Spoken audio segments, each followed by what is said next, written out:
നമസ്കാരം, ഞാൻ ഗീതി സംഗീത. ഞാനൊരു തിയേറ്റർ ആർട്ടിസ്റ്റാണ്. ഒപ്പം കുറച്ച് സിനിമകളൊക്കെ ചെയ്യുന്നുണ്ട്. ക്യാരക്ടർ റോൾസാണ് ചെയ്യുന്നത്. ഒരു 30 വയസ്സ് മുതൽ 60 വയസ്സ് വരെയുള്ള ക്യാരക്ടേഴ്സ് ആണ് ചെയ്തുകൊണ്ടിരിക്കുന്നത്. ഹലോ. ചേച്ചി ചെയ്തിരിക്കുന്ന ക്യാരക്ടേഴ്സ് എല്ലാം അത്യാവശ്യം നല്ല സീരിയസ് റോൾസ്. ചേച്ചി ഒരു രസകരമായിട്ടുള്ള ഒരു സെറ്റിലുണ്ടായ ഒരു അനുഭവം പറയാം. അങ്ങനെ പെട്ടെന്ന് ചോദിച്ചു കഴിഞ്ഞാൽ എനിക്ക് ലൊക്കേഷനിൽ പലപ്പോഴും പല തമാശകളും ഇങ്ങനെ നടന്നു പോകാറുണ്ട്. ആക്ച്വലി എനിക്ക് സീരിയസ് ക്യാരക്ടേഴ്സ് കിട്ടുന്നത് എന്തുകൊണ്ടെന്ന് ഞാനും പലപ്പോഴും ആലോചിച്ചിട്ടുണ്ട്. പക്ഷെ എന്താ പറയുക, ഒരുപക്ഷെ എൻ്റെ ഒരു ലുക്ക് ആൻഡ് ഫീൽ അങ്ങനെ ആയതുകൊണ്ടായിരിക്കാം. ചിലപ്പോൾ പലരും പറയാറുണ്ട് ഗീതയെ കണ്ടു കഴിഞ്ഞാൽ ഭയങ്കര ബോൾഡാണെന്ന് തോന്നുന്നു, അങ്ങനെയൊക്കെ. അപ്പോൾ അത് ഈ പറഞ്ഞ പോലെ നമ്മുടെ ജീവിത സാഹചര്യത്തിൽ ഇങ്ങനെ കുറച്ച് വർഷങ്ങളൊക്കെ ഒറ്റയ്ക്ക് താമസിക്കുന്ന ഒരു സ്ത്രീ എന്നുള്ള നിലയ്ക്ക് ചേർന്ന ബോൾഡ്നെസ് ആയിരിക്കാം, മേ ബി അങ്ങനെ തോന്നുന്നു.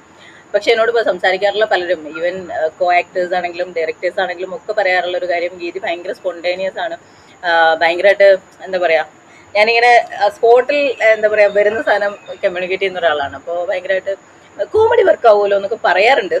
പക്ഷെ അങ്ങനെ ഒരു കോമഡി ക്യാരക്ടർ ഇതുവരെ ത്രൂ ഔട്ട് ഒരു സാധനം എനിക്ക് കിട്ടിയിട്ടില്ല. ഞാൻ അതിന് വേണ്ടിയിട്ടുള്ള ഒരു കാത്തിരിപ്പിലാണ്. അപ്പോൾ ഈ പറയുന്ന ആൾക്കാരോടൊക്കെ ഞാൻ പറയാറുണ്ട്, നിങ്ങളിത് പറയുന്നതിന് പോലെ ഒരു സാധനം തരൂ, ഞാനപ്പോൾ ചെയ്യാം, അതല്ലേ കുറച്ചുകൂടെ നല്ലതെന്ന് പറയാറുണ്ട്. അപ്പോൾ ഞാൻ അതിന് വേണ്ടിയിട്ടുള്ള കാത്തിരിപ്പിലാണ്. ഇപ്പൊ കണ്ട സിനിമകളിൽ വെച്ചിട്ട് ഒരു സീൻ, ഏതെങ്കിലും ഒരു ഡയലോഗ്സ് കേട്ടിട്ട് ചിരി നിർത്താൻ പറ്റുന്നില്ല, അല്ലെങ്കിൽ നന്നായിട്ട് ചിരിച്ച ഇപ്പോൾ റീസെന്റ് ജയ ജയ ജയ ഹേ കണ്ടപ്പോൾ ഞാൻ ഭയങ്കരമായിട്ട് ചിരിച്ചു, ഭയങ്കരമായിട്ട് എൻജോയ് ചെയ്തതാണ് തിയേറ്ററിൽ ആ പടം കണ്ടിട്ടുണ്ടായിരുന്നത്. ഞാനത് കഴിഞ്ഞിറങ്ങി എനിക്ക് അതിൻ്റെ ടീമിനെ എല്ലാവരും അറിയുന്നതായിരുന്നു. ഞാൻ അവരെല്ലാവരെയും വിളിച്ച് സംസാരിക്കുകയൊക്കെ ചെയ്തിട്ടുണ്ടായിരുന്നു. ആക്ച്വലി ഭയങ്കര തമാശയായിരുന്നു. അതിനകത്ത് ബേസിലിൻ്റെ അമ്മയുടെ ക്യാരക്ടർ ചെയ്ത ആ ആൻറ്റി, അയ്യോ എൻ്റെ മോനെ തല്ലിക്കൊല്ലല്ലേ എന്ന് പറഞ്ഞിട്ട് പുള്ളിക്കാർ ഓടി വരുന്നൊരു സാധനമൊക്കെ ഉണ്ടായിരുന്നു. ഭയങ്കരമായിട്ട് വർക്കായിരുന്നു അത്. ജീവിതത്തിൽ ലൈഫിൽ ചെയ്തിട്ട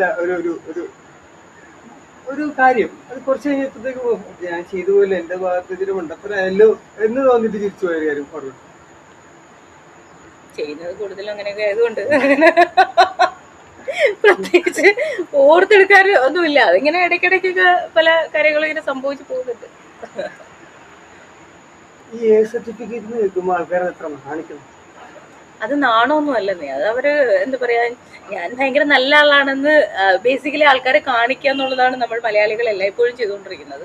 അവർക്കത് കാണാനൊക്കെ ഇഷ്ടമാണ്. പക്ഷെ എന്താ പറയുക, ഞാൻ അത്രക്കാരിയൊന്നും അല്ല, അല്ലെങ്കിൽ അത്രക്കാരനല്ല എന്നുള്ളൊരു സാധനം ഉണ്ടല്ലോ, നമ്മുടെ ഒരു കപട മാന്യത എന്ന് പറയുന്നൊരു സാധനം ഉണ്ട്. അതിൻ്റെ ഒരു ഭാഗമായിട്ടുള്ള ഒരു ചെറിയ ബലം പെടുത്തുക, അത്രേ ഉള്ളൂ. അവരോട് പ്രത്യേകിച്ച് എനിക്കൊന്നും പറയാനില്ല. എന്താ പറയാ, നമ്മള് ജീവിക്കേണ്ടത് നമുക്ക് വേണ്ടിയിട്ടാണ് അല്ലേ? നമ്മൾ മറ്റുള്ളവരെ ബോധ്യപ്പെടുത്താൻ വേണ്ടിയിട്ട് ജീവിക്കുക എന്ന് പറയുന്ന സാധനത്തിൽ വലിയ കാര്യമൊന്നുമില്ല. ഈവൻ നമുക്ക് നമ്മുടെ ഉള്ളിലെങ്കിലും അറിയാൻ പറ്റുമായിരിക്കും. എന്നോട് പലരും ചോദിക്കാറുണ്ട്, എനിക്ക് ആത്മീയ ഗുരു അങ്ങനെ ആരെങ്കിലും ഒക്കെ ഉണ്ടോ എന്നൊക്കെ. ബിക്കോസ് ഞാനിടുന്ന പോസ്റ്റുകൾ കാണുന്നതും എന്താ പറയുക, അതിനിടുന്ന ക്യാപ്ഷൻസ് ഒക്കെയാണ് അങ്ങനെയുള്ള ക്വസ്റ്റ്യൻസ് വരാൻ കാരണം. അപ്പോൾ ആത്മീയ ഗുരു എന്നുള്ളതിനപ്പുറത്തേക്ക് ഞാൻ എൻ്റെ അനുഭവങ്ങളാണ് എൻ്റെ ഗുരു എന്നാണ് ഞാൻ വിശ്വസിക്കുന്നത്. അപ്പോൾ ലൈഫിൽ ഞാൻ പ്രസന്റിൽ ജീവിക്കുന്ന ഒരാളാണ്. നാളെ എന്താണ് സംഭവിക്കാന്നൊന്നും എനിക്കറിയില്ല. ഇന്നത്തെ ദിവസം എനിക്ക് പറ്റുന്ന പോലെ സന്തോഷമായിട്ട് ജീവിക്കാൻ ഞാൻ ശ്രമിക്കാറുണ്ട്. മറ്റുള്ളവരെ സന്തോഷിപ്പിച്ചില്ലെങ്കിലും മറ്റുള്ളവരെ മാക്സിമം വിഷമിപ്പിക്കാണ്ട് പോകാനും ഞാൻ ശ്രമിക്കാറുണ്ട്. അപ്പോൾ ഇതൊക്കെയാണ് ആക്ച്വലി എൻ്റെ ഹാപ്പിനെസ്സിൻ്റെ എന്താ പറയുക അടിസ്ഥാനം എന്നുള്ളതാണ്. അപ്പോൾ മറ്റുള്ള ആൾക്കാരെ ഉപദേശിക്കാനൊന്നും ഞാൻ ആളല്ല. പക്ഷേ എനിക്ക് പറയാനുള്ളൊരു കാര്യം, എന്താ പറയുക, നമുക്കൊരു ലൈഫേ ഉള്ളൂ.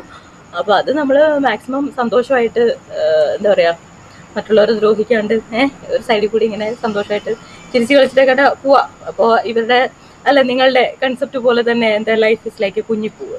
അപ്പോൾ എൻജോയ് ലൈഫ്. Thank you.